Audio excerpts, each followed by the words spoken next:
how clients can continue to differentiate themselves in a softening market cycle remains important, because insurers frequently tell me and they tell clients that it's not a portfolio approach. This softening market cycle is done on a case by case. So being able to justify why your risk needs to be viewed as better than the average position is always going to be the most important.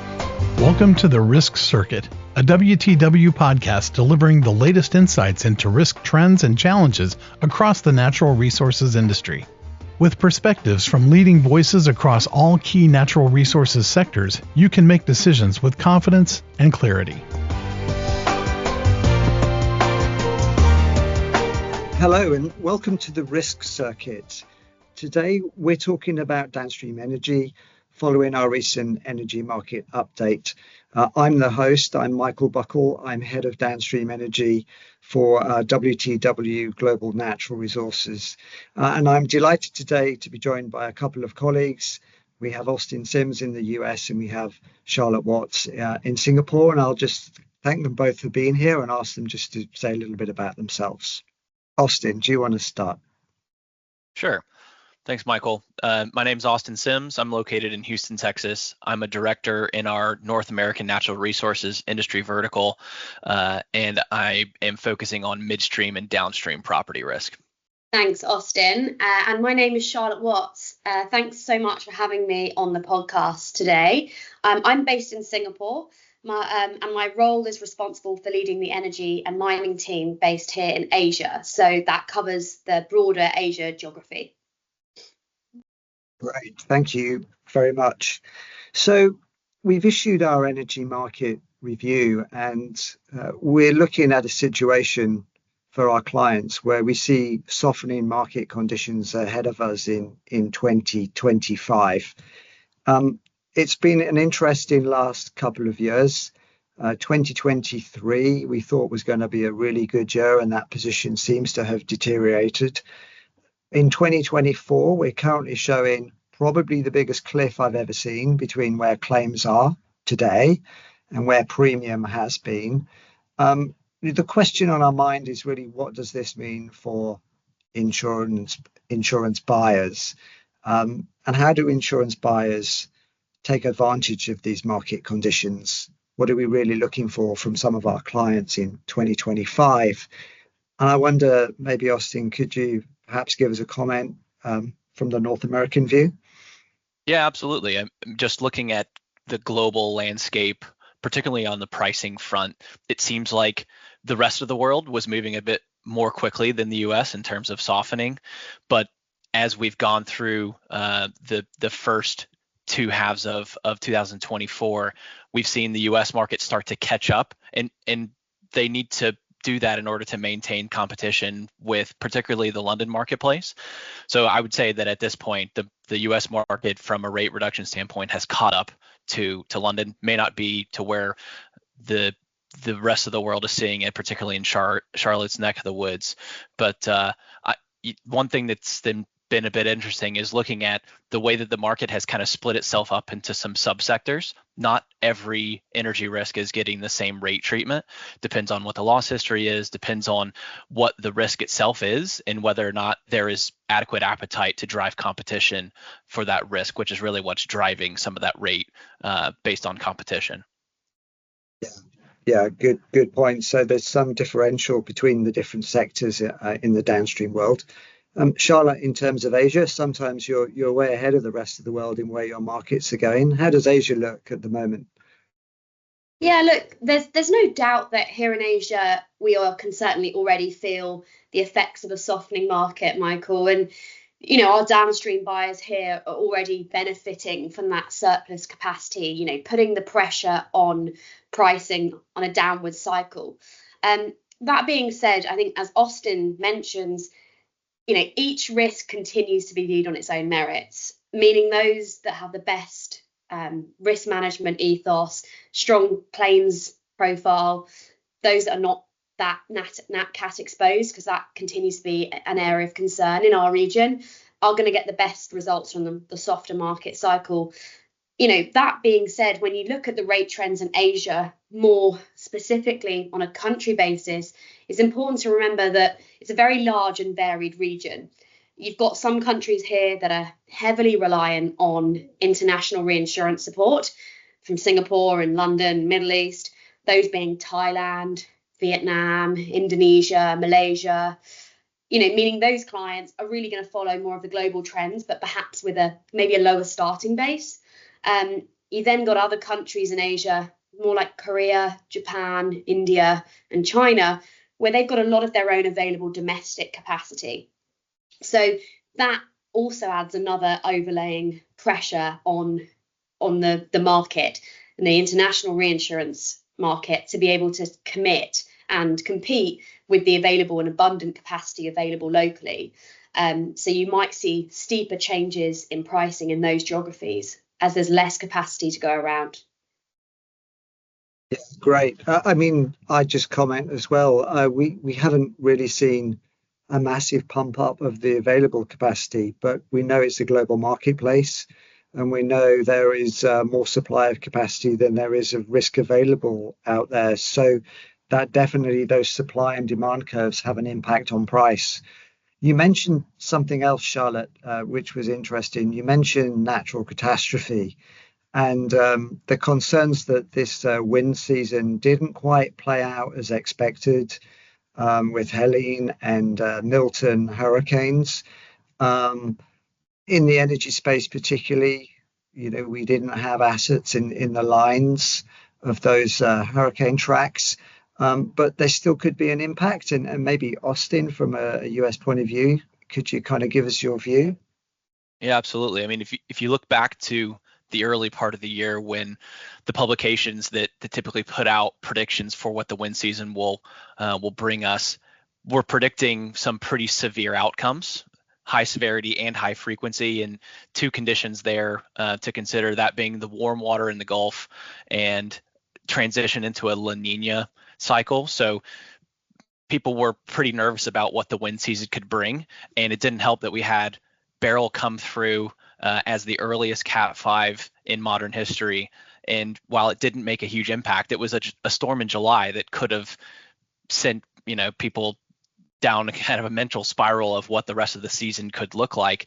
And then it got pretty quiet. And then we had Helene and Milton come through, and I think while there's not a lot of oil and gas infrastructure in Florida, there is still some potential impact from storm damage that was done to property infrastructure and to some of the power sector.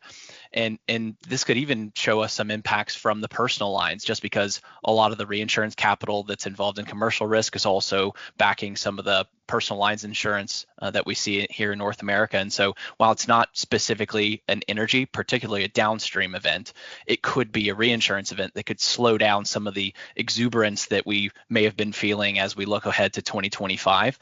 But while things could have certainly been a lot worse, I don't think it was a total non-event. So I don't think we can look ahead to 25 and say that 24 had no nat cat activity, because there could be some lingering impact in the reinsurance market that could lead to some restrictions of cover that we may see on risks that have some nat cat exposure, particularly in the Gulf. Yeah. And Charlotte, we tend to talk about nat cat and we think of the biggest oil producing nation in the world and the Gulf of Mexico, but we shouldn't forget that natural catastrophe, both typhoon and earthquake, very prevalent in your part of the world. Yeah, so look, here in Asia, it's also been very quiet this year. So we've had benign natural catastrophe events. We have seen some earthquakes in Taiwan, which have impacted some downstream assets. So, they were, the Taiwanese accounts were those that have been treated slightly differently this year compared to the rest of the countries in my region. There's also a number of typhoons hitting the Philippines in the last few months, but they continue to be hitting the Philippines at the moment. So, we're monitoring that closely as well, because when the market is in a softening cycle, as we all know, with the sharp turn in 2022 after kind of Q1 seemed to be quite quiet, and then we had $2 billion losses, things can move the needle. I also want to bring up at this point that we probably all need to remain vigilant as to what the future of natural catastrophes could be in our region. In our part of the world, we reflected heavily on the fact that some of the largest losses to the natural resources sector, so less downstream, but more on the broader sector, were actually in Dubai, and there were floods, which were pretty much unforeseen events. We didn't expect that as an industry, as our clients. But that has caused some significantly costly events for our clients and the insurance industry. And I guess it would be wrong to do this podcast without, for a moment, just putting on our underwriters' hats, because we were mindful that 23 would be a better year for the market, and I'm sure it was. 24, we feel, looks better at this point in time. But underwriters talk about technical rate adequacy and getting back to where they need to. That may be something we never quite achieve, but we've certainly moved a long way towards that in the past few years. But prior years have been seriously unprofitable for the energy market. So whilst there is the expectation there, and whilst there is the softening there, I think the market faced some particular challenges on how they're going to ride the future wave of 25 and 26 in the downstream industry, and add to that mergers and acquisitions, which we should probably comment on too. I wonder if we can just share a few views around rate adequacy and mergers. Austin, anything from your side in the US, particularly on the M&A? On the M&A, if you look at some of the major deals that have been announced throughout the year in 2024, we've had three really big ones in the upstream space: Pioneer Resources, Marathon, and Hess all being purchased. And then we've also had some movement in the downstream space, in that Citgo is now going to be up for sale, with that sale to be pending. And Lyondell and Phillips 66 are both shutting down refineries. So not just M&A, but also just change in the future landscape of what the downstream space looks like in North America. And part of that has to do with it becoming more and more challenging to make money in downstream and in other sectors of energy as well in North America. Some of that's regulatory, some of it's economic, but it seems like scale is the key to future success in energy in North America. And so we're seeing some of the larger operators continue to gobble up some of the medium and smaller. And we've seen a couple of really big mergers of large companies as well. So it's kind of agnostic to size. But as you see those changes, obviously that means that premium that was previously in the market is going to continue to decline. And the severity is still there in what we do. And so as the premium book declines and that severity continues to exist, it could lead to some future profitability issues in the space. So how does the market react to that from a rating and structure standpoint, particularly when you have some of these larger operators are big mutual insurance buyers? So they're in Everin, or they're in other industry mutuals, some in the power sector, like being Aegis members. And how does that look for the future in terms of retentions and pure structure?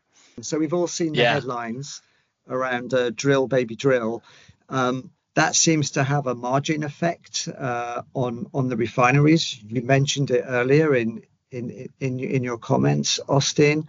I think people seem to be prepared to trade more volume and have a lower margin, but it gets tight. That's going to get tight for rate adequacy in the market. It doesn't necessarily mean we're going to see huge escalations in insured BI values. And then add to that the sort of ESG agenda and the uncertainty about methane emissions. Can we control the methane emissions at the same time as burn more? How do we feel that will play out? I mean, I would just start by saying that following the election, there's a lot of positivity in the space that's really just driven around a more friendly regulatory environment, a little bit less pressure on ESG, and some of the pretty public initiatives coming out of the Biden administration and administrations before. And so there's just some positivity around some more friendly treatment of the sector. I mean, you look at some of the DOJ decisions and all of the mergers that we got going on. And so hopefully with the Trump administration, there will be some friendly treatment from the DOJ as well toward M&A activity. And just thinking about margins, obviously there's a sweet spot where downstream producers would like to see the price as it goes lower and lower. That's actually detrimental to the margins that they're able to make on their products, and so that could impact some of their production decisions. So there's certainly a sweet spot. They don't want to be pumped full of cheap oil, but obviously we want to see it at a price where everybody from all the way from the wellhead to the pump can make a good margin on their business, just to keep the sector healthy. And Charlotte, maybe I can just come to you on that comment. We were talking a little bit earlier around decisions in the US seem to have global influences, certainly in Europe on energy imports and LNG. That's playing out in Asia too, right? Yeah, look, I mean, prior to the recent administration change in the US, we'd seen quite a number of European and American, oil and gas majors actually reducing their footprint across the upstream and downstream sector in Asia, selling their shares actually to more Asian domiciled oil and gas companies who are looking to further build up their portfolios. Some of this had probably been driven by the fact that these oil and gas majors have been looking to diversify their portfolios with the challenge of ESG being so strong. So I guess I'm interested to see now whether that trend will continue or whether the investment that we have from the oil and gas majors may remain in Asia, given that they are reasonably profitable at the moment. I guess, what does that mean for the insurance sector? Some of this is quite exciting when oil and gas majors sell to smaller companies, because it actually introduces new premium to the sector that has perhaps previously been held in a client's, an oil and gas major's insured retention or captive. So some of this is adding premium to the market, but what the future will look like is still unsure. I guess a lot of our clients were waiting with quite anticipation for what happened in the election results, and some are cautiously optimistic that it could increase sales and options for themselves, so new customers and maybe new suppliers as well. Thank you very much. So I think maybe to kind of wrap up what we've been talking about here, what do clients really need to do to manage through this market cycle? And just to share my comments, I think there's a couple of things. Having a seriously good engineering program is going to be important to be able to explain to the markets their process safety controls and their risk improvements, how they manage their capex, how they manage their ESG performance, how they manage running their business facing lower oil prices and building those relationships. I think they are really key. I think you really just can't sit with an expectation that the market is going to help you. You can do a lot to help yourself and your messaging and your connection to your risk transfer partners. That's my take. Charlotte, what's your take? Yeah, similar to you, Michael. I think how clients can continue to differentiate themselves in a softening market cycle remains important, because insurers frequently tell me, and they tell clients, that it's not a portfolio approach. This softening market cycle is done on a case by case. So being able to justify why your risk needs to be viewed as better than the average position is always going to be the most important. Getting in front of your risk carriers and actually presenting and hearing your risk ethos, and actually understanding more about what you're planning to do in the next 12 months and your strategic decisions, so that the insurers feel like they're on a journey with you as well, remains really, really important. We've hosted a number of these in the last 2 weeks in Singapore, and we're already seeing the benefits to our clients. I think just a further point, which is slightly different, but I think the importance of reviewing your business interruption values remains extremely important for our clients, to make sure that they're both correctly insured with the volatility that we may see, given the changes in the oil and gas sector. So that remains very, very important if you're going into renewal, but also if you're looking at a 12-month, 24-month policy period, making sure that you are regularly adjusting that as and when is needed. I would just add to that, Charlotte, thinking about the data side, I wholeheartedly agree with you on the business interruption side.